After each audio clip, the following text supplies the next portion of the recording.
ඊශ්‍රායල් හීනය වෙනුවෙන් වැඩ කරන මගේ සෙට් එකට සුබ දවසක් කියලා ප්‍රාර්ථනා කරන්නම්. මුලින්ම ඒ වගේම කියන්නම් ඔයාලා හැම කෙනෙක්ටම ඊශ්‍රායල් බලා යන්න වාසනාව ශක්තිය ධෛර්යය ලැබෙන්න කියලා මතක් කරන්නම්. මගේ channel එකට අලුත් කෙනෙක් නම් channel එක subscribe කරගෙන යන්න. එහෙම වුණොත් ඔයාලට ඊශ්‍රායල් සිහිනයට යන්න ලොකු පාරක් කැපේවි. මොකද මම ඊශ්‍රායලේ යන තෙක්ම ඔයාට දෙන්න පුළුවන් ගයිඩ්ලයින් ටික ඔයාට කොහොමද මේ සම්මුඛ පරීක්ෂණ සමත් කරගෙන රජය හරහාම ඊශ්‍රායල් සිහිනයට යන්නේ කියන සියලු කාරණා ටික මම මේ වීඩියෝ වලින් ඔයාලට ගෙනවා. ඒක නිසා ඔයාට ලොකු පිටුවහලක් රුකුලක් වේවි මගේ channel එකත් එක්ක හිටියොත් ඔයා කොහොම හරි ඊශ්‍රායලට යන ගමන සාර්ථක කරගන්න. එහෙනම් අද බලමු මොනවද තියෙන කාරණා ටික කියලා. මොකද ගොඩක් ලොකු කාරණා කිහිපයක් තියෙනවා කියන්න. ඔයාලා හැම කෙනෙක්ටම ඉදිරියේදී මොනවද ලැබෙන්න තියෙන රැකියා කාණ්ඩ, ඒ වගේම වෙබ් එක මොන මාසයේ වගේ ඕපන් වෙයිද කියන කාරණා ටික තමයි ඔයාලට අද කියන්න හදන්නේ.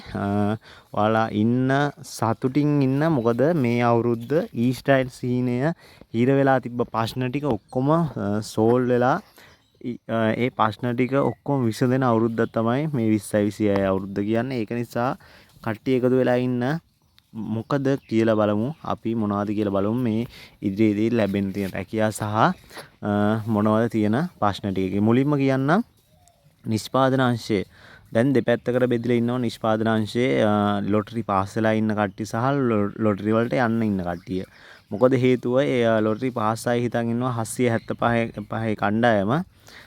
එයාලට අවස්ථාව නැති වෙයි අලුත් කණ්ඩායම ලොටරි වලට දැම්මොත් කියලා. එහෙම වෙන්නේ නැහැ. එයාලත් ලොටරි වලින් තෝරලා අලුත් කණ්ඩායමත් ලොටරි වලින් තෝරලා පස්සේදී එයාලා මෙඩිකල් කරලා පොලිස් රිපෝට් දාලා ඒ ටික උනාට පස්සේදී එයාලවත් ඔයාලත් එක්ක ඉන්න වෙබ් එකටම තමයි දාන්නේ. එකම කෝටාව, එකම ෆයිල් එක, එකම ෆෝල්ඩර් එක ඇතුළේ තමයි ඔයාලා වැටෙන්නේ. එතකොට එතනදී මෙහෙම තමා වෙන්නේ. කොහොම හරි ඔයාලව එහින් තෝරගන්න බලබායි. එහෙමත් නැත්නම් ඒ අදාළ සේවා ස්ථානයේ අයිතිකාරයා ඇවිල්ලා තමයි ඔයාලා වෙතරින් තෝරගන්නේ. මොකද අර 775 කණ්ඩායමක් ඉන්නවා. අලුතෙන් ලොටරි ඇදිලා වැටෙන කණ්ඩායමත් උතන්ට ඉන්නවා. එතකොට ඒ අය තෝරලා ගන්නේ දැන් එතන පීබා ආයතනයට ගිහිල්ලා තමයි තෝරා ගැනීම කරගන්න තියෙන්නේ. තමන්ට අවශ්‍ය සේවකයෝ එයාලට බලලා තමයි තෝරගන්න තියෙන්නේ. එතකොට ඔයාලා 775ක් ඉන්නවා, අලුත් කණ්ඩායමක් ඉන්නවා. එහෙම අලුත් කණ්ඩායම වෙනම 775 කණ්ඩායම කියලා වෙන් කරන්නේ නැහැ. ඔයාලා එකම කැටගරි එකේ නිසා එකම ෆෝල්ඩ් එකට වැටෙන්නේ. එතකොට ඔයාලව එතනින් තමයි සිලෙක්ට් කරලා ගන්න එළියට ඒ අවශ්‍ය පුද්ගලයන්. ඒ කියන්නේ යාලා බලන හැමදේම බලලා තමයි සේවකයෙක් ගන්නකොට බලන්නේ වාගේ උස බර එතකොට ලොටරි සිලෙක්ට් එකෙන් හරිද මේ අර එන බලවයි එමන්දත එතකොට පෙදානිය ඇවිල්ලා ඔයාලා සිලෙක්ට් කරලා බලන්න සිලෙක්ට් කරගන්නේ වාගේ උස බර ඔයා ෆිසිකල් එක ටෙස්ට් එක කොච්චර කාලෙකින් දුවලාද ඒ වගේ දේවල් බලලා තමයි සේවකයෙක් ගන්න. ඔයාගේ ඉංග්‍රීසි දැනුම කොහොමද ඒ දේවල් බලලා තමයි ලොටරි දිනුම් ඇදීමෙන් පස්සේ ඔයාලා ලොටරි දිනුම් ඇදීමෙන් පස්සේ මේ මං කියන්නේ හරිද? ඒ කියන්නේ එතනින් තේරිච්ච කට්ටියව ගන්න ඕනේ ඇග්‍රීමන්ට් එවන්න. එතකොට එතනින් තමයි ඔයාලට ඇග්‍රීමන්ට් එවන්නේ. කැමති වෙලා ඒ ආයතන ප්‍රධානයෙන් කැමති අය තමයි ඉල්ලන්නේ මෙන්න මෙයා දෙන්න කියලා. එයා ඉල්ලීම කරනවා මේ සියලු දෙනාගේ ලිපි ගොනු ටික චෙක් කරලා. සියලුම දෙනාගේ චෙක් කරන්න නැති වුණාට එයාට චෙක් වෙද්දි මුලින් චෙක් කරන අයගේ හොඳයි නම් එයා ගනීවි. එහෙම තමයි වෙන්නේ මේක. හරිද? ඒක නිසා ඔයාලා කවුරුත් දෙපැත්තකට බෙදෙන්න හදන්න එපා. හැමෝටම ලොටරි දිනුම් මැදීම සමත් වෙලා හිටියොත් අවස්ථාව හම්බෙවි. ඔයාලට ඊශ්‍රායල් කරා යන්න. ඒක ගැන සැකයක් තියාගන්න එපා. මොකද මේක මේ අවුරුද්ද පුරාවට මේක ඇදෙනවා අනිවාර්යෙන්. මොකද එකපාරට මේ ඉන්න කණ්ඩායම මුළු ප්‍රමාණයටම යන්න බෑ. ටික දෙනා තමයි ගෙනියන්නේ. හැබැයි කිසිසේත්ම ප්‍රොසෙස් එක නවතින්නේ නැහැ. මේක ප්‍රොසෙස් එකේ ආවි. ඒ වගේම තමයි යටිතල පහසුකම් ඒ අංශයටත් ඒ විදියටම තමයි ඔයාලටත් ඉදිරියේදී ලොටරි ඉන්න අයට ලොටරි දාවි. තේරිලා ඉන්න අයට ලැබේවි ඇග්‍රීමන්ට්. මොකද දැන් ගිය සතියේ දිනයන්හි ආව ඇග්‍රීමන්ට් ප්‍රමාණයක් යටිතල පහසුකම් නිෂ්පාදන ඒ වගේ ඉදිකිරීම් හොටෙල් වලට. මේ අංශ 4ටම ආවා. දැන් දවස් 4ක් 5ක් වෙන්නේ ඇග්‍රිමන්ට් ආවා. ඒ කියන්නේ මේ අවුරුද්දේ ඇග්‍රිමන්ට් ස්ටාර්ට් වෙලා තියෙන. දැන් මේ ඇග්‍රිමන්ට් ලැබෙනවා. කිසි ප්‍රශ්නයක් නැතුව ඇග්‍රිමන්ට් ලැබෙවි. හැබැයි සතියකට 5ක් 6ක් මාසෙට 30ක් 40ක් 50ක් 100ක් 200ක් ඒ වගේ වෙනස් වෙවි ඒවි. ඇග්‍රිමන්ට් එකපාර ඔක්කොටම බලාපොරොත්තු වෙන්න එපා. ඒක නිසා හැමෝම දැන් කරන රැකියා ටික කරගෙන ඉන්න. ඔයාලට ඇග්‍රිමන්ට් ලැබුණම යන්න පුළුවන්. මොකද හැමෝම දඟලන්නේ ඇත්තටම දඟලන්නේ ලොකු ගේමක් ගහගෙන ජීවිතේ වෙනස් කරගන්න ඔයාගේ සිහිනයට යන්න. එතකොට ඔයාගේ සිහිනය වලට යන්න, ඔයාගේ ඩ්‍රීම් වලට යන්න ඕන ලොකු සැලරි එකක් තියෙන රැකියාවක් තියෙන්න ඕන. ඒක මම දන්නවා. ඒක හැමෝම දන්න කරුණා. ඒක තමයි මේ කට්ට කාගෙන කොහොම හරි ගේම ගහ ගන්න හදන්නේ. ඒක නිසා බය වෙන්න එපා. සෑම කෙනෙක්ටම මේ ගේම ගහ ගන්න පුළුවන් කිසිම සැකයක් නැතුව. හරිද? යටිතල පහසුකම් සහ නිෂ්පාදන අංශ වලට තමයි වැඩි ගැටලු සහගත වෙලා තියෙන්නේ. මොකද යාලට ඇග්‍රිමන්ට් ලැබෙන්නේ නැති ප්‍රශ්නයක් තිබුණා. දැන් එහෙම ප්‍රශ්නයක් නැහැ. ඇග්‍රිමන්ට් ලැබෙවි. බය වෙන්න එපා. ඇග්‍රිමන්ට් ස්ටාර්ට් වෙලා තියෙන්නේ. මොකද ඒ අංශ ගැන කටයුතු කරන අයත් එක්ක කතා කරලා ඒක දැන් निराකරණය කරමින් පවතින්නේ. ඒක නිසා ගැටලුවක් තියාගන්න එපා. ඊළඟ කාරණේ තමයි ඉදිරියේදී පෙබරවාරි මාසයේදී අනිවාර්යයෙන්ම වෙබ් එක ඕපන් වෙයි. මට හිතෙනවා මේ මාසේ අවසානයේත් ඕපන් කරන්න ඉඩ තියෙනවා.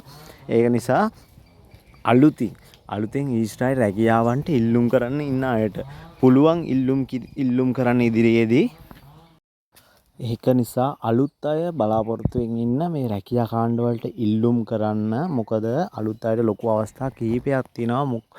ඒ කියන්නේ පරණ අයට විවෘත වෙච්ච නැති අංශ කිහිපයක් මේ අවුරුද්දේ විවෘත වෙනවා. සුපර් මාකට්, ඒ කියන්නේ රියදුරු රැකියා, ගබඩා සංකීර්ණ, නිෂ්පාදන එවැනි බොහෝමයක් අංශ ගණනාවක් විවෘත වෙනවා මේ අවුරුද්දේ. මොකද ඊශ්‍රායල් සඳහා මේ අවුරුද්දේ 3,30,000ක සේවක පිරිසක් පිට රටවලින් බඳව ගන්නවා. එතකොට මේ රැකියා කාණ්ඩ 3,30,000 කියන්නේ ලංකාවට ලොකු කෝටාවක් ලැබෙනවා. අංශ ගණනාවකින් බර වාහන රීදුරු බලපත්‍ර තියෙන අයටත් වැදගත් වෙයි.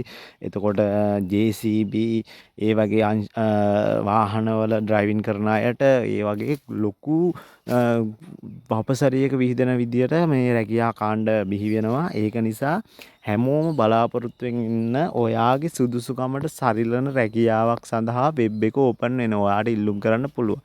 එතකොට මේ ඉල්ලුම් කිරීමේදී වයස අවුරුදු 25ත් 45ත් අතර අයට තමයි ඉල්ලුම් කරන්න හැකියාව තියෙන්නේ. ඒ වගේම මෙන්න මේ රැකියා කාණ්ඩ සඳහා ඔයාට සර්විස් සර්ටිෆිකට් තියෙන්න වෙනවා. ඒ වගේම NVQ level සහතික සමහර අංශවලට ඉල්ලන්න ඉඩ තියෙනවා. සේවා සහතිකෙත් එක්කම. එතකොට ඔයා වැඩ කරපු ස්ථානයේ ETF කොළ ඒ සෑම දෙයක්ම අවශ්‍ය වෙනවා. ඒවා රෙඩි කරලා තියාගන්න. දැම්ම ඉඳලම ඉංග්‍රීසි භාෂාව කතා කිරීමට හැකියාව තියෙන්න ඕන ඔයාට. මොකද මෙතන ස්පෝකින් පැත්ත බලලා ඉංග්‍රීසි ඉන්ටර්විව් එකක් තියලා ඒකෙදි ඔයාව ඉංග්‍රීසි සමත් කරවනවා එක්තරා ලෙවල් එකකින්. ඔයාට කියන්නේ කතන හැකියාව තියෙන්න ඕන ඉංග්‍රීසි. ඔයාට කතා කිරීමේ හැකියාව තව කෙනෙක් කියන දෙයට උත්තර දෙන්න ස්පෝකින් පැත්ත තියෙන්න ඕන.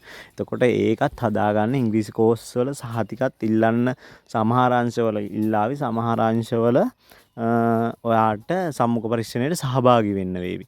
ඒ විදිහට තමයි සිදු වෙන්නේ. ඒකින්ද ඉංග්‍රීසි කෝස් එකකුත් කරලා තියාගන්න. දවස් 20 30 40 එහෙම කෝස් තියෙනවා. හැබැයි මෙයාලා ඉල්ලනවා දවස් 45ක කෝස් එකක් සහ මට පැය ගණන හරියටම මතකයක් නැහැ. මේ වගේ නිර්ණායකයක් ඉල්ලනවා. ඒක නිසා මාස 3 කෝස් එක පැය ගානට අදාළ පැය ගානට කරලා සමහර තැන්වල කරනවා. මේ කෝසස් කරලා තියාගන්න. ඔයාට ලේසි වෙවි. ඉංග්‍රීසි කෝස් එකේ සර්ටිෆිකට් එකකුත් ඉල්ලනවා. එතකොට එන්නේ දේවල් හදලා තියාගන්න.